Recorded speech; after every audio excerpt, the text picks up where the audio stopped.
जय जोहार, नमस्कार। दैनिक छत्तीसगढ़ चैनल देख रहे हैं आप और छत्तीसगढ़ प्रदेश की आज की तमाम सभी महत्वपूर्ण बड़ी खबरों की शुरुआत आज की पहली बड़ी खबर के साथ। मुख्यमंत्री भूपेश बघेल ने पत्नी के साथ धान की कटाई शुरू की, जहां चुनावी शोर से दूर खेत और खलियान में मुख्यमंत्री दिखाई दिए। कहा धनवान छत्तीसगढ़। दरअसल छत्तीसगढ़ के मुख्यमंत्री भूपेश बघेल बीते दिन अपने पूरे परिवार के साथ अपने गाँव कुरुदडी पहुंचे, जहाँ उन्होंने अपने धान के खेत में जाकर के धान की कटाई शुरू की। इस दौरान उन्होंने अपनी पत्नी मुक्तेश्वरी बघेल के हाथों हंसिया लेकर भी धान काटा। इसके अलावा उन्होंने एक्स पर लिखा कि धनवान छत्तीसगढ़। एक तरफ जहां मतदान के बाद सभी इस बात के इंतजार में है कि छत्तीसगढ़ में किसकी सरकार बनेगी, तो वहीं इन सब के बीच मुख्यमंत्री भूपेश बघेल बीते दिन कुछ अलग अंदाज में दिखाई दिए। वो पहले अपने परिवार के साथ भिलाई 3 स्थित अपने घर जाने वाले थे, लेकिन अचानक उनका प्लान बदला और फिर वो पाटन ब्लॉक के अंतर्गत अपने गाँव कुरुदडी पहुंचे। कुरुदडी में जहां अपने घर पर जाने के बाद वो अपनी गाड़ी से अपने धान के खेतों पर पहुंचे। यहां उन्होंने परिवार के साथ पारंपरिक यंत्रों की पूजा की। इसके बाद मुख्यमंत्री और मिसेस सीएम दोनों अपने हाथों में आम किसान की तरह हंसिया लेकर के धान काटना शुरू करते नजर आए। मतगणना के लिए अधिकारियों और कर्मचारियों को लगातार प्रशिक्षण दिया जा रहा है। 84 राउंड में यहां पर काउंटिंग होनी है। मतगणना कार्य में लगे अधिकारियों और कर्मचारियों को काउंटिंग के लिए प्रशिक्षण का कार्य दिया जा रहा है। साथ ही उन्हें नियमों से भी अवगत कराया जा रहा है। बता दें कि मतगणना स्थल पर मोबाइल लेकर प्रवेश करना वर्जित रहेगा। 3 दिसंबर को सुबह 6 बजे से जो है मतगणना शुरू हो सकती है। साथ ही बात करें तो मतगणना के लिए विधानसभावार 14 टेबलों में वोटों की गिनती की जाएगी, तो वही पोस्टल बैलेट की गणना के लिए 17 टेबल लगाए जाएंगे। कोनी स्थित शासकीय इंजीनियरिंग कॉलेज में काउंटिंग होगी, जिसके लिए कुल 6 विधानसभा क्षेत्रों के लिए 84 टेबलों में मतगणना की जाएगी। डाक मतपत्रों की गणना के लिए सभी 6 विधानसभा क्षेत्रों को कुल मिलाकर 17 टेबल लगाए जाएंगे। बता दें कि प्रदेश में 2 चरणों में चुनाव संपन्न हुए हैं, जिनमें से पहले चरण 7 नवंबर और दूसरे चरण का मतदान 17 नवंबर को संपन्न हुआ। दूसरे चरण में प्रदेश की 70 सीटों के लिए वोटिंग हुई और अब 3 दिसंबर को सभी 90 विधानसभा सीटों के लिए मतों की गणना कर दी जाएगी। जीपीएम जिले से खबर, जहां चारों तरफ हाथियों का डेरा इन दिनों दिखाई दे रहा है। पहले किसान को इन्होंने कुचला, साथ ही अब फसलों को यहां चौपट कर रहे हैं। 86 गजराजों की चिंगार से दहशत का माहौल इन दिनों दिखाई दे रहा है। जीपीएम जिले के बरवाही वन मंडल में पिछले 5 दिनों से दंतैल हाथियों ने अपना डेरा जमाया हुआ है, जो मरवाही वन परिक्षेत्र के गुल्ली डांड गाँव में बीते रात कई किसानों के फसलों को जमकर नुकसान पहुँचाते नजर आए। हालांकि जान जोखिम में डालकर किसान अपनी फसलों की रखवाली करने के लिए जगह करने को भी मजबूर है। इसके पहले अपने धान की फसल की रखवाली कर रहे किसानों को हाथियों ने ही मार डाला था। वहीं हाथियों की निगरानी के लिए मरवाही वन विभाग की टीम लगातार निगरानी शुदा है। साथ ही गौरेला पंडा मरवाही वन मंडल के चारों तरफ हाथियों के दल से घिरा हुआ है, जहां जिले की सीमा से सटे अचानक मार टाइगर रिजर्व क्षेत्र में 13 हाथी अभी भी मौजूद है। तो वहीं पड़ोसी राज्य मध्य प्रदेश के अनूपपुर जिले में 3 हाथियों की मौजूदगी 3 महीने से है। इस जिले की सीमा में आए दिन हाथी पहुंच रहे हैं। ग्रामीणों के घरों में तोड़फोड़ की जा रही है, तो वहीं फसलों को नुकसान इन हाथियों के द्वारा पहुंचाया जा रहा है। मनेन्द्रगढ़ कोरिया जिले में 58 हाथियों का डेरा है, जिसके कारण भी जिले की सीमा में आने की संभावना बनी रहती है। देव दिवाली के अवसर पर 30,000 दीपों के माध्यम से हसदेव तट जगमग होने वाला है। दरअसल मानवीय सभ्यता के विकास में नदियों का एक महत्वपूर्ण स्थान है। प्रकृति और पर्यावरण में इसकी योगदान को दर्शाने के लिए नदी की स्वच्छता लोगों को जागरूक करने की दिशा में हिंदू क्रांति सेना के तत्वाधान में कोरबा के सर्वमंगला मंदिर घाट पर देव दिवाली के अवसर पर उपलक्ष्य पर हसदेव महाआरती का आयोजन किया जाएगा। बीती 27 नवंबर की शाम 5 बजे होने वाले इस आयोजन में बनारस के देव दिवाली की गंगा आरती की तर्ज पर हसदेव की आरती भी होने वाली है। आयोजन की तैयारी में समिति के कार्यकर्ता पिछले 1 महीने से लगे हुए हैं। आरती की तैयारी लगभग पूर्ण हो चुकी है। सर्वमंगला मंदिर घाट को बनारस की तर्ज पर सजाया जा रहा है। बनारस से पंडित भी इस आरती के लिए कोरबा आने वाले हैं। पूजन और हवन कोरबा के ब्राह्मणों के द्वारा किया जाएगा।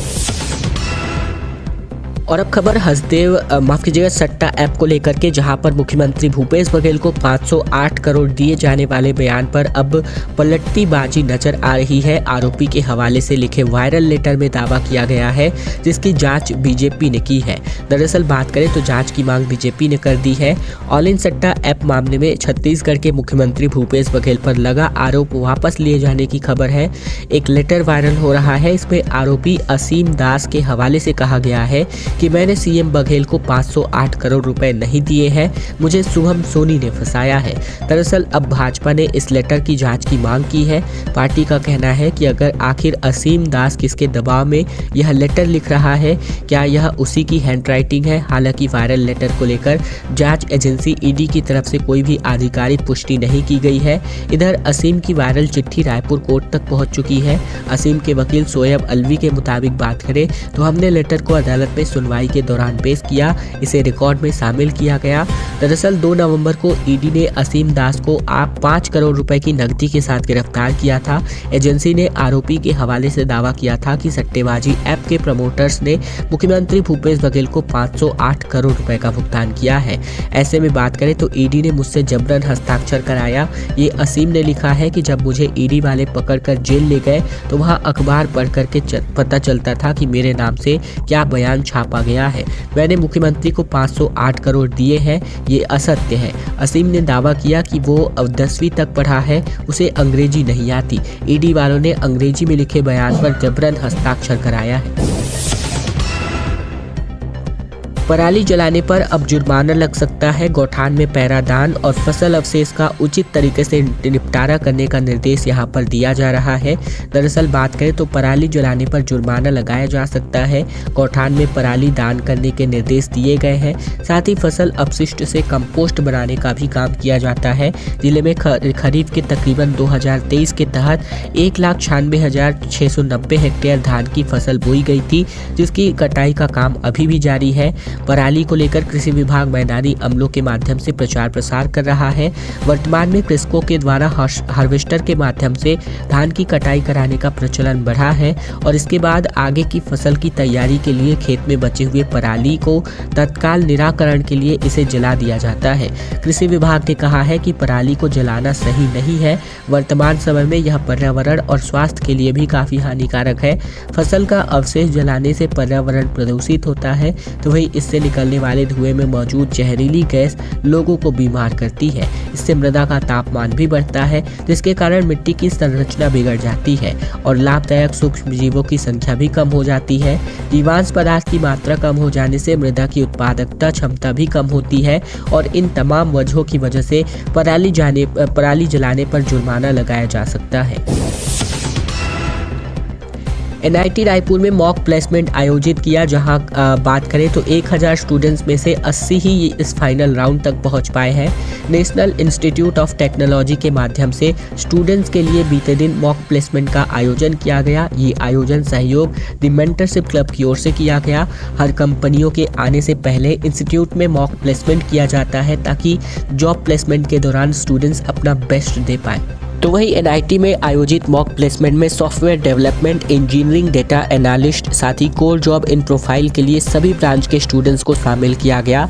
मॉक प्लेसमेंट के इंटरव्यू राउंड में स्टूडेंट से लेकर के कोडिंग, पर्सनैलिटी, साथ ही कम्युनिकेशन स्किल्स, कोर नॉलेज को टेस्ट किया गया। साथ ही एनआईटी में आयोजित मॉक प्लेसमेंट 3 राउंड में किया गया। पहला राउंड एक एप्टीट्यूड टेस्ट, दूसरा राउंड एक ग्रुप डिस्कशन था। पहले राउंड में 1000 स्टूडेंट्स शामिल हुए थे, उनमें से दूसरे राउंड के लिए 160 स्टूडेंट्स का सिलेक्शन हुआ। तीसरे और अंतिम राउंड के लिए 80 लोगों ने भाग लिया। छत्तीसगढ़ से होकर गुजरने वाली ट्रेनें कैंसिल कर दी गई है और ऐसे में कोहरे की वजह से दुर्ग छपरा सारनाथ एक्सप्रेस पर इसका प्रभाव पड़ रहा है। कांग्रेस ने कहा कि बीजेपी की वजह से 70 से ज़्यादा ट्रेनें रद्द चल रही हैं। छत्तीसगढ़ से होकर गुजरने वाली 40 से अधिक ट्रेनों को इस महीने कैंसिल कर दी गई है और अब मौसम की वजह की वजह से एक बार फिर ट्रेन पर इसका असर पड़ रहा है। रेलवे की ओर से दी गई जानकारी के मुताबिक सर्दियों में कोहरे की वजह से उत्तर पूर्व रेलवे जोन से चलने वाली छपरा दुर्ग छपरा सारनाथ एक्सप्रेस प्रभावित रहेगी। इनकी तारीखों की जानकारी दी गई है और ये ट्रेनें कैंसिल या लेट लतीफ़े होने वाली है। 2 दिसंबर से लेकर 29 फरवरी तक इस ट्रेन को कुछ तारीखों पर रद्द कर दिया गया है। साथ ही बात करें तो दिसंबर में 2, 4, 6, 9, 11, 13, 16, 18, 20, 23, 25, 27 और 30 दिसंबर तक 2023 को यहाँ पर इन ट्रेनों के नंबर जो है नहीं चलने वाले हैं। जनवरी में भी इसी प्रकार से, तो वहीं फरवरी में भी इसी प्रकार के ये ट्रेनें रद्द रहने वाली है। 25 नवंबर को ये ट्रेन रद्द कर दी गई। छत्तीसगढ़ की कुल मिलाकर अभी 40 ट्रेनें ऐसी हैं जो यहाँ पर रद्द है, जिसको लेकर प्रदेश कांग्रेस कमेटी के प्रवक्ता सुरेंद्र वर्मा ने कहा कि वर्तमान में तकरीबन 40 ट्रेनें रद्द हैं और 27 नवंबर से छत्तीसगढ़ से गुजरने वाली और ट्रेनों को रद्द किया जा रहा है। ये आगामी 4 माह के लिए रद्द करने का फरमान केंद्र की मोदी सरकार ने जारी किया है, हमला बोलते हुए कांग्रेस सरकार ने कहा। अरुण साव के जन्मदिन के अवसर पर राष्ट्रपति ने इनको चिट्ठी भेजी। द्रौपदी मुर्मू ने अरुण साव को जन्मदिन की ढेर सारी बधाई दी। प्रधानमंत्री मोदी ने भी इनको कॉल किया था। भारतीय जनता पार्टी छत्तीसगढ़ प्रदेश अध्यक्ष और बिलासपुर सांसद अरुण साव को उनके जन्मदिन के अवसर पर भारत की राष्ट्रपति ने अपनी बधाई सौंपी है। द्रौपदी मुर्मू ने इन्हें चिट्ठी भेजकर शुभकामना संदेश दिया। देश के प्रधानमंत्री नरेंद्र मोदी ने भी इन्हें फोन पर शुभकामनाएं दी है। देश के रक्षा मंत्री राजनाथ सिंह समेत अनेक नेताओं और धर्म गुरुओं ने भी साव को हार्दिक बधाई सौंपी। अपने जन्मदिन के मौके पर अरुण साव महामाया मंदिर आशीर्वाद लेने पहुंचे रतनपुर। साथ ही इसके बाद सिद्धि विनायक मंदिर और भैरव बाबा मंदिर पहुंचकर इन्होंने दर्शन किया। साव ने लोरमी के कार्यकर्ताओं से मुलाकात की। बिलासपुर से रतनपुर कोटा लोरमी जाते समय सड़क पर कार्यकर्ताओं ने फूल बरसाकर अरुण साव का स्वागत किया। और अब खबर आ रही है छत्तीसगढ़ के जगदलपुर से, जहां ट्रक पर बोरियों में मांस भर करके रखा गया था। 2 लोगों को अरेस्ट किया गया है। जगदलपुर में बच्ची से यहां पर दुष्कर्म की कोशिश की गई थी, जहां लोगों ने आरोपियों को जमकर पीटा है। जगदलपुर के अरावल गांव में एक युवक ने एक बच्ची के साथ दुष्कर्म करने की कोशिश की। जब नाबालिग ने जोर जोर से आवाज लगाई तो इलाके के लोगों ने इसे पकड़ लिया। इसकी पहले पिटाई कर दी और फिर पुलिस को ये जानकारी दी गई। पूछताछ में पता चला कि युवक ट्रक लेकर आया था और ट्रक की तलाशी की गई तो इसमें बोरियों में मांस रखा हुआ दिखाई दिया। विश्व हिंदू परिषद ने इसे गौमांस बताया है। आरोपी से फिलहाल इसकी पूछताछ जारी है। बीते दिन गांव में बच्ची खेल रही थी तो वहीं पास में ही 2 युवक मौजूद थे। उनमें से एक ने नाबालिग को पकड़ लिया, उसके साथ दुष्कर्म करने की कोशिश की। बच्ची ने शोर मचाना शुरू किया, जिसको लेकर के लोग मौके पर पहुंचे। तब यहाँ पर ये जो ट्रक है ये बरामदगी की गई है। इसको लेकर विश्व हिंदू परिषद और बजरंग दल के सदस्य हरि साहू भी मौके पर पहुंचे, जहां उन्होंने कहा कि हमें गौमांस की तस्करी की जानकारी मिली थी। जब हम यहां पहुंचे तो ट्रकों के ऊपर बोरियों में लदा हुआ यहां पर मांस ही दिखाई दिया, जिसको लेकर के विश्व हिंदू परिषद ने इसे गौमांस होने का दावा भी किया है। प्लांट में किसानों के लिए परेशानी का सबब बनता दिखाई दे रहा है। इनके लिए मददगार साबित होता फिलहाल कोई भी योजना नहीं दिखाई देती। दरअसल छत्तीसगढ़ के जगदलपुर से खबर, जहां केंद्र सरकार द्वारा बस्तर वासियों को रोजगार के साथ उद्योग को बढ़ावा देने के उद्देश्य से एशिया का सबसे बड़ा स्टील प्लांट नगरनार लगाया गया था। वही स्टील प्लांट के निर्माण के लिए क्षेत्रवासियों को एनएमडीसी को अपनी पुश्तैनी उपजाऊ जमीनें तक दे दी थी, ताकि बस्तर में विकास को गति मिल सके। लेकिन अब ये स्टील प्लांट लापरवाही और कुप्रबंधन के चलते क्षेत्रवासियों के लिए एक अभिशाप बनता नजर आ रहा है। नगरनार स्टील प्लांट में पानी का ट्रीटमेंट प्लांट नहीं लगाए जाने की वजह से प्लांट से निकलने वाला केमिकल युक्त पानी किसानों की फसलों को खराब कर रहा है। किसानों के खेतों में काली मिट्टी की परत चढ़ गई है और ये फसलें बर्बाद हो रही है। किसानों का कहना है कि हमारी सैकड़ों एकड़ फसल बर्बाद हो गई है और यदि ऐसा ही चलता रहा तो रेलवे ब्रिज को लकड़ियों का सपोर्ट दिया गया है। बिलासपुर से रायपुर आने वाली सभी ट्रेनें इसमें से गुजरती है। रेलवे ने कहा कि मेंटेनेंस के लिए ये बल्लियां लगाई गई है। छत्तीसगढ़ में रेलवे के सबसे ऊंचे अमरनाला पुल में लकड़ी की बल्लियां लगाई गई है। मध्य प्रदेश, उत्तर प्रदेश और बिहार से बिलासपुर रायपुर की ओर आने जाने वाली सभी ट्रेनें यहीं से होकर गुजरती है।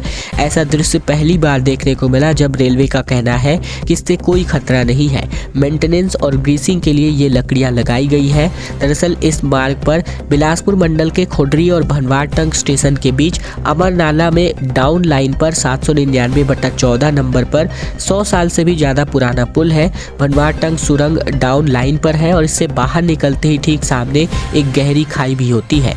अमरनाला खाई पर बना पुल भी बिलासपुर जोन और पूरे छत्तीसगढ़ में सबसे ऊंचा है।